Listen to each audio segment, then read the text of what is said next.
आज के क्लास में हम लोग शुरुआत करने जा रहे हैं अपने क्लास 7 के अंदर जियोग्राफी में एक और नया चैप्टर का नाम है life in the temperate grassland.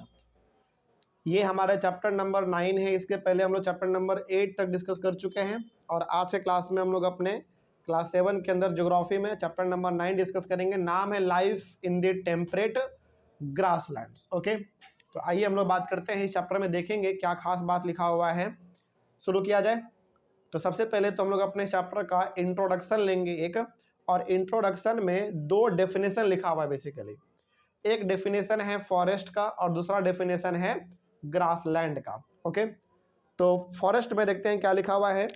Forest मतलब जंगल, तो जंगल का डेफिनेशन क्या है वो देखते हैं। पहले लिखा हुआ है पहला पॉइंट इसमें डेफिनेशन में, forest can be defined as the place where trees are the main type of vegetation. यानी कि जंगल का, फॉरेस्ट का सिंपल सा मतलब होता है एक ऐसा इलाका, एक ऐसा जगह जहां पे केवल और केवल बड़े बड़े ट्री ही आपको नजर आएंगे, उसको हम लोग कहते हैं फॉरेस्ट, हिंदी में जंगल। समझ में आ रही है बात। जैसे आप किसी भी जंगल से गुजरोगे तो वो जंगल छोटा मोटा नहीं होता है, बहुत बड़ा जंगल होता है, बहुत दूर तक के एरिया में वो फैला हुआ होता है और उस जंगल में काफ़ी सारे बड़े बड़े पेड़ होते हैं। तो फॉरेस्ट का सिंपल सा मतलब हो गया कि वो बड़ा सा एरिया जिसमें बहुत दूर तक केवल पेड़ पौधे फैले होंगे, घना घना पेड़ होगा और लंबे लंबे पेड़ होंगे, उसको हम लोग फॉरेस्ट कह देते हैं और हिंदी में उसको हम लोग जंगल कहते हैं। ठीक है, आगे बढ़ते हैं। अगला हमारा grassland.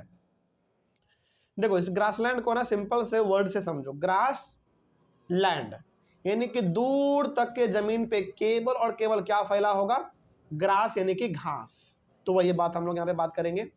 Grassland can be defined as a region where grasses form the dominant type of plant life. यानी कि एक ऐसा इलाका, बहुत दूर तक ऐसा इलाका जहां पे केवल छोटे छोटे घास ही आपको नजर आएंगे, वो हमारा कहलाता है ग्रासलैंड।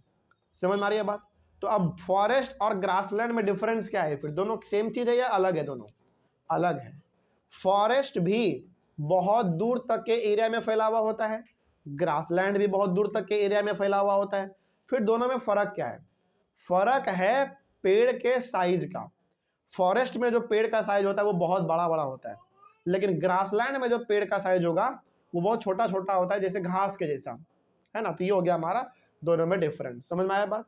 ठीक है, लेकिन ध्यान रखना है कि दोनों, चाहे वो फॉरेस्ट हो चाहे वो ग्रासलैंड हो, बहुत दूर तक के एरिया में फैला हुआ होता है। लेकिन बात करें दोनों में पेड़ कैसे पाए जाएंगे, तो फॉरेस्ट में बड़े बड़े पेड़ पाए जाएंगे और ग्रासलैंड में बहुत छोटे छोटे, यानी कि घास के बराबर उतना छोटे छोटा पेड़ वहां पे पाया जाता है। तो ये हो गया हमारा छोटा सा इंट्रोडक्शन इस चैप्टर का। हमारा फर्स्ट टॉपिक है अपने चैप्टर के अंदर, वो है प्रेरीज। तो देखते हैं ये प्रेरीज क्या लिखा हुआ है। ये हमारा मेन टॉपिक है प्रेरीज। इसके अंदर हमारा छोटा छोटा टॉपिक और मिलेगा, प्रेरीज। ओके, देखते हैं क्या लिखा हुआ है। पहले तो प्रेरीज क्या होता है वो आप समझ लो, बेसिकली डेफिनेशन समझ लो क्या है। देखो, the temperate grasslands of North America are known as the prairies. Prairies North America, South America, North America हमारा होता है, नीचे में साउथ अमेरिका, उसके ऊपर में नॉर्थ अमेरिका। तो जो नॉर्थ अमेरिका में बहुत बड़ा इलाका जो है घास का, वही हमारा कहलाता है प्रेरीज। और ये कहाँ पे? लगभग टेम्परेट। टेम्परेट ग्रासलैंड का मतलब सिंपल सा हो गया, थोड़ा सा आप कह लो इक्वेटर के आसपास। ठीक है, सिंपल समझो आप नॉर्थ अमेरिका देखो, नॉर्थ अमेरिका वर्ल्ड मैप में, और नॉर्थ अमेरिका में बहुत बड़े बड़े ऐसे जमीन हैं जहां पे केवल दूर दूर तक केवल घास फैले हुए हैं, उसी को हम लोग कहेंगे प्रेरीज। समझ में आ रही है बात। तो बेसिकली जो प्रेरीज होता है वो बहुत बड़ा ग्रासलैंड ही होता है, जो कि कहां पे फिलहाल हम लोग किस जगह के बारे में बात कर रहे हैं? नॉर्थ अमेरिका के बारे में बात कर रहे हैं। तो यदि आपसे कोई पूछे कि ये प्रेरीज क्या होते हैं, तो सिंपल से बताइएगा कि नॉर्थ अमेरिका में पाया जाने वाला बहुत बड़े बड़े जो लैंड है, ग्रास वाले, घास वाले जमीन जो है, उसी को हम लोग कहते हैं प्रेरीज। ओके, आगे बढ़ते हैं। अगला, it is a region of flat, gently sloping और हीली लैंड। ये जो जगह है नॉर्थ अमेरिका का, जिस जगह के बारे में हम लोग बात कर रहे हैं, ये जगह बहुत दूर तक फ्लैट है। फ्लैट का मतलब बिल्कुल एक जैसा जमीन, प्लेन जमीन, और कहीं कहीं पर स्लोप भी मिलता है। स्लोप मतलब थोड़ा सा पहाड़ी इलाका, ज़्यादा बड़ा पहाड़ नहीं, छोटे छोटे पहाड़ वगैरह भी नज़र आते हैं कहीं पे, लेकिन उस पहाड़ पे भी बड़े बड़े पेड़ नज़र आपको नहीं आएंगे, छोटे छोटे घास ही नज़र आएंगे। ठीक है, क्योंकि वहाँ पे बड़े पेड़ नहीं होते हैं। ठीक ना, जिस जगह के बारे में हम लोग बात कर रहे हैं नॉर्थ अमेरिका के अंदर, वहाँ पे बड़े पेड़ आपको दिखेंगे ही नहीं, छोटे पेड़ नहीं लगाएंगे तो हो सकता है, लेकिन जनरली वहाँ पे छोटे ही पेड़ होते हैं, बड़े बड़े पेड़ नजर नहीं आएंगे। ठीक है, आगे प्रेरीज आर ट्रीलेस, वही बात यहाँ पे जो लिखा हुआ है, जो आपने अभी पूछा कि सर वहाँ पे बड़े पेड़ होंगे कि नहीं होंगे, तो वहाँ पे बड़े पेड़ नहीं होते हैं, वही लिखा हुआ है प्रेरीज आर ट्रीलेस, यानी कि वहाँ पे बड़े बड़े आपको पेड़ नजर नहीं आएंगे।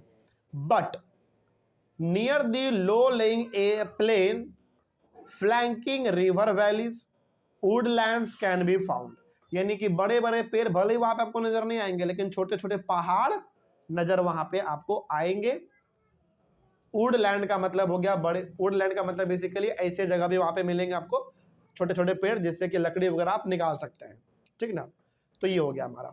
तो देखो यहाँ पे बेसिकली आपको ये कहा जा रहा है कि नॉर्थ अमेरिका का वो जगह जो कि बहुत दूर तक फैला हुआ है, उस पर घास ही केवल आपको दिखेंगे, बड़े बड़े नहीं, छोटे छोटे घास दिखेंगे, उस इलाके को कहा जाता है प्रेरीज।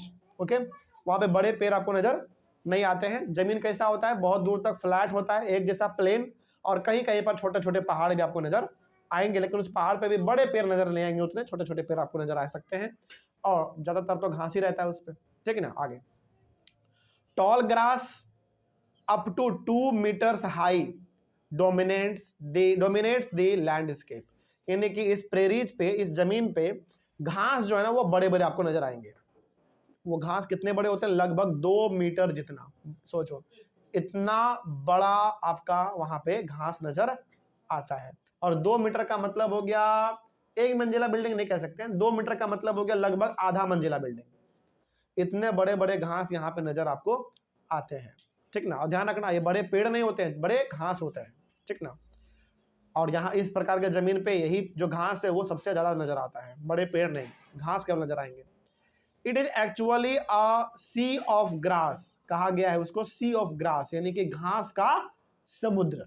जहां तक नजर जाएगा केवल बड़े बड़े घास ही आपको नजर वहां पे आएंगे, ग्रास नजर आएंगे, आपको पेड़ वहां पे नजर नहीं आता है। ठीक है उसके बाद the prairies are bounded by the Rocky Mountains in the west and the Great Lakes in the east, यानी कि यदि हम लोग बात करें इस प्रेरीज के वेस्ट में, तो इस प्रेरीज के वेस्ट में, यानी कि नॉर्थ अमेरिका के वेस्ट में बड़े बड़े आपको पहाड़ दिख जाएंगे, पत्थर वाले पहाड़, और इस प्रेरीज के ईस्ट में आपको नजर आ जाएंगे बड़े बड़े लेक, जिसका नाम है ग्रेट लेक्स, यानी कि बड़े बड़े थोड़ा सा कैसे तो झरना वगैरह, इस प्रकार की चीजें वहां पे नजर आपको आ जाएंगे। The prairies cover parts of the United states of America and the parts of Canada.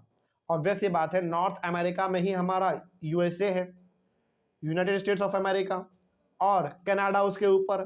तो ये जो प्रेरीज है, ये इसका कुछ पार्ट आपको अमेरिका में भी नजर आएगा। देखो नॉर्थ अमेरिका हमारा कॉन्टिनेंट हो गया, और इसी नॉर्थ अमेरिका में कंट्री आपका कौन सा है, यूनाइटेड स्टेट्स ऑफ अमेरिका, और उसके ऊपर कनाडा। तो प्रेरीज का कुछ हिस्सा आपको यूएसए में भी नजर आता है, और कुछ हिस्सा इसका कनाडा में भी नजर आता है, क्योंकि ये बहुत दूर तक फैला हुआ होता है। ठीक ना, prairies are drained by the tributaries of the Saskatchewan river, वहां पे बेसिकली एक नदी बहती है नॉर्थ अमेरिका में, सस्कैचुअन रिवर नाम है बेसिकली उनका। इस नदी से ही इस प्रकार के प्रेरीज को पानी मिलता है, मतलब कि इस प्रकार के जमीन पे जो घास है उसको पानी का भी कोई कमी नहीं है, इसी के वजह से यहाँ पे बड़े बड़े आपको पेड़ नहीं, बड़े बड़े घास नजर आते हैं। अच्छा मान लीजिए यदि बगल में नदी नहीं रहता, तो क्या इस प्रकार के जमीन पे इतना हरा भरा चीज दिखता आपको, इतने बड़े बड़े घास होते कभी नहीं होते। बगल में नदी है, वहाँ का मौसम भी अच्छा है, क्लाइमेट अच्छा है, इसीलिए वहाँ पे बड़े बड़े आपको घास नजर आते हैं। समझ में आ गया बात। तो प्रेरीज हमारा ये हो गया। अगला है क्लाइमेट। अब प्रेरीज जो है नॉर्थ अमेरिका का वो जगह जहाँ पे घास वगैरह ज्यादा है, वहाँ का क्लाइमेट कैसा रहता है, थोड़ा सा उसके बारे में भी जान लेते हैं हम लोग। क्लाइमेट वहाँ का कैसा रहता है, देखो the climate is with extreme temperature, वहाँ का जो क्लाइमेट है वो एक्सट्रीम का मतलब हो गया क्लाइमेट वहाँ का थोड़ा ज्यादा है। ठीक ना, the summers are warm with temperatures of around 20 degree Celsius. गर्मी में लगभग वहाँ का जो टेम्परेचर है वो 20 डिग्री के आसपास होता है। और 20 डिग्री का मतलब हो गया कि थोड़ा गर्मी नहीं लगेगा वहाँ पे, लेकिन ठीक ठाक मौसम रहेगा, ना गर्मी ना ही ठंडा, ठीक ठाक रहेगा मतलब, ठीक ना। तो प्रेरीज जो है नॉर्थ अमेरिका में, वहाँ पे टेम्परेचर का बात करें तो ठीक रहता है, 20 डिग्री के आसपास टेम्परेचर वहाँ पे रहता है। कब? गर्मी के टाइम पे। यानी कि गर्मी के टाइम पे भी आपको वहाँ पे गर्मी नजर नहीं आएगा, क्योंकि 20 डिग्री सेल्सियस का मतलब हो गया बहुत ज़्यादा गर्मी नहीं पड़ता वहाँ पे, ठीक है। आगे इन विंटर, विंटर का बात करें तो in winters a thick blanket of snow covers the region. जाड़े के टाइम पे उस पूरे प्रेरीज पे, जितना दूर तक घास फैला हुआ था, उस पूरे जमीन पे छोटा छोटा एक चादर जमा हो जाता है, किसका? बर्फ का। इसका सिंपल सा मतलब हो गया कि गर्मी के टाइम पे टेम्परेचर जो है वो 20 डिग्री सेल्सियस चला जाएगा, और जाड़े के टाइम पे और नीचे चला जाता है, जिसके वजह से वहां का टेम्परेचर कम होने की वजह से घास के ऊपर एक बर्फ का चादर बिछ जाता है, मतलब जाड़ा वहां पे थोड़ा ज्यादा पड़ता है विंटर में। उसके बाद the annual rainfall is moderate and is ideal for the growth of grass. एक साल में लगभग वहां पे बारिश ठीक ठाक हो जाता है, ना बहुत कम ना बहुत ज्यादा, ठीक ठाक बारिश वहां पे हो जाता है साल भर में, जिसके वजह से घास को अच्छा खासा पानी भी सालों भर मिलता रहता है उगने के लिए, ग्रो करने के लिए, ठीक है। तो ये हो गया वहां के क्लाइमेट के बारे में। अब थोड़ा सा बात करते हैं फ्लोरा और फाउना के बारे में, कि आखिर ये जो हमारा पूरा प्रेरीज है, जहाँ पे दूर इलाके तक केवल घास फैला हुआ है, उसमें फ्लोरा और फाउना का क्या हाल है। फ्लोरा मतलब पेड़ पौधे और फाउना का मतलब जानवर। तो पेड़ पौधे और जानवर का क्या हाल चाल है, पहले वो देख लेते हैं। Trees such as willows, alders and poplars grow. और जैसा कि हमने आपको बताया, ये ग्रासलैंड है। प्रेरीज क्या है? वहां का ग्रासलैंड है। केवल वहां पे आपको बड़े बड़े घास नजर आएंगे, बड़े बड़े पेड़ नजर नहीं आएंगे, लेकिन कुछ ऐसे पेड़ हैं जो कि नजर आएंगे, लेकिन उस पेड़ का हाइट जो वो बहुत ऊंचा नहीं होगा, बहुत छोटा वाला हाइट के पेड़ वहां पे मिलते हैं। जैसे ट्री का नाम है विलोज, एल्डर्स और पॉपुलर। तो ये कुछ ऐसे ट्री हैं जो कि वहां पे उगते हैं, और इनका हाइट बहुत बड़ा नहीं होता है, बहुत छोटा होता है इसका हाइट, ठीक ना। ये हो गया। The major crop of this area is maize, potatoes, soybean and cotton. और वो जो हमारा प्रेरीज है, जहाँ पे दूर तक घास फैला हुआ है केवल, वहाँ पे यदि बात करें खेती का, तो किस प्रकार के क्रॉप का उगाया जाता है, खेती किस प्रकार का होता है, तो वहाँ पे मेज यानी कि मक्का, जिसको हम भुट्टा भी कहते हैं, उसका खेती होता है, आलू का खेती होता है, सोयाबीन का खेती होता है, और कॉटन का भी खेती वहाँ पे होता है, ठीक है। आगे these areas are suitable for cattle rearing. अच्छा एक बात बताइए, प्रेरीज के बारे में हम लोग बात कर रहे हैं, हम लोग प्रेरीज के बारे में। दूर इलाके तक केवल क्या फैला हुआ है? घास फैला हुआ है। तो बताइए वहां पे सबसे अच्छा इलाका वो किस चीज के लिए माना जाएगा? जानवरों के लिए माना जाएगा कि नहीं माना जाएगा? बिल्कुल। दूर तक के इलाके में केवल और केवल घास ही फैला हुआ है, तो वो जो इलाका है सबसे बेस्ट किसके लिए माना जाएगा? जानवरों के लिए। तो वही लिखा हुआ है यहाँ पे कि these areas are suitable for cattle rearing. वो जो एरिया है सबसे अच्छा माना जाता है जानवरों के लिए, क्योंकि जानवरों को क्या चाहिए? घास। और वो इलाका ही पूरा किस चीज का बसा हुआ है? घास का बना हुआ है। तो वो घास जो है, मतलब वहां पे जानवर अच्छी तरीके से रहते हैं, खाने पीने का जानवरों को कोई कमी नहीं होता, क्योंकि बगल में ही क्या है? घास का इतना बड़ा फील्ड है, जब मन करता है तब वो लोग जाके खा के आ जाते हैं वापस, ठीक है। आगे अब यहाँ पे एक डेफिनेशन लिखा हुआ रैंचेज। रैंचेज का मतलब क्या होता है? देखो, large cattle farms are called ranches. देखो बहुत बड़ा फार्म जब होता है ना जहाँ पे ज्यादा बड़े लेवल पे आप गाय, बैल, भैंस, बकरी वगैरह को पालते हैं, उसको हम लोग कहते हैं रैंचेज। मूवी वगैरह में आपने कभी देखा होगा, कोई ऐसा फार्म होता है, कुछ ऐसे अमीर आदमी होते हैं जो एक दो गाय को नहीं पालते हैं, 1000-2000 गाय को पालते हैं एक जगह पे। तो जो बड़े से इलाके में जब आप बहुत ज्यादा जानवर को पालते हैं, तो वो कहलाता है हमारा रैंचेज। क्या कहलाएगा? रैंचेज, ठीक ना। तो ranches are looked after by cowboys. तो ऑब्वियस ये बात है, इतना बड़ा फील्ड है, हरियाली वाला फील्ड है, तो वहां पे बताइए क्या रैंचेज यानी कि बड़े लेवल पे गाय, बैल, भैंस, बकरी वगैरह को पाला जाता होगा कि नहीं पाला जाता होगा? बिल्कुल, क्योंकि गाय इन सबको क्या चाहिए खाने के लिए? घास। और घास का कोई कमी वहां पे नहीं है। तो वहां पे बड़े बड़े फार्म आपको खूब मिलेंगे, जहां पे एक फार्म में 2000-3000 गाय, बैल ये सब मिल जाएंगे आपको वहां पे, ठीक है। और उन सबका देखभाल कौन करता है? Cow boy. काउ बॉय का मतलब होता है जो उसका देख रेख करता है, उसका चराना, उसका खाना पीना देखना, उसको हम लोग कहते हैं काउ बॉय। उसका वो लोग देख रेख करते हैं। आगे बिसन और the American buffalo is the most important animal of this region. इस रीजन में, प्रेरीज वाले जो रीजन है नॉर्थ अमेरिका का, कई प्रकार के जानवर यहाँ पे पाए जाते हैं, लेकिन दो जानवर बड़ा फेमस है वहाँ का। पहला बिसन और दूसरा हमारा है अमेरिकन बफेलो। हालांकि दोनों एक ही जानवर होता है, यहाँ पे और लिखा हुआ है, बिसन बोलो या अमेरिकन बफेलो बोलो, वहाँ का बड़ा फेमस जानवर है। ये जानवर वहाँ पे बहुत ज़्यादा पाया जाता है और लोग इसको पालते भी हैं। यहाँ तक कोई दिक्कत नहीं, समझ में आ रही है बात। ये सब का सब किस चीज़ के बारे में बात हो रहा है? उसी जगह के बारे में जो जगह पूरी तरीके से घास से भरा हुआ है। बात करें हम लोग किसके बारे में बात कर रहे हैं? प्रेरीज के बारे में, ठीक ना। अब बात करते हैं वहाँ के पीपल के बारे में, यानी कि वहाँ के लोगों के बारे में कि आखिर वहाँ के लोगों का क्या हाल चाल है, वो लोग क्या कर रहे हैं। पहला point, the people of this region are very hard working. उस जगह पे जितने भी लोग रहते हैं वो बहुत ही ज़्यादा हार्ड वर्किंग है, मतलब बहुत ही ज़्यादा मेहनती लोग होते हैं, वो लोग बहुत मेहनत करते हैं। They have successfully harnessed technology to utilise their rich natural resources. वहाँ पे जितने भी लोग रहते हैं वो लोग टेक्नोलॉजी का बहुत इस्तेमाल करते हैं अच्छी तरीके से। जैसे मान लीजिए वहाँ पे कोई किसान है तो वो सारा का सारा काम अपने मशीन से ही करवाता है। और एक बात ध्यान रखिएगा, अमेरिका में जो खेती होता है ना, इंडिया में जो खेती होता है उसके मुकाबले अमेरिका में काफ़ी लाख गुना बढ़िया खेती होता है वहाँ पे। हम लोग इंडिया में आज भी कई सारे ऐसे काम है जो हाथों से करते हैं खेती बाड़ी में। अमेरिका में A to Z काम, सारा काम कौन करता है अमेरिका में? मशीन करता है। समझा रही बात। तो अमेरिका के लोग और खास करके जो प्रेरीज वाले जगह पे रहते हैं जहाँ पे घास फैला हुआ दूर तक, उस वाले इलाके में जो लोग रहते हैं वो लोग टेक्नोलॉजी का, अपने आसपास जो भी चीज़ें मौजूद है नेचर में, उनका इस्तेमाल ये लोग बहुत अच्छी तरीके से करते हैं, बर्बाद नहीं करते हैं।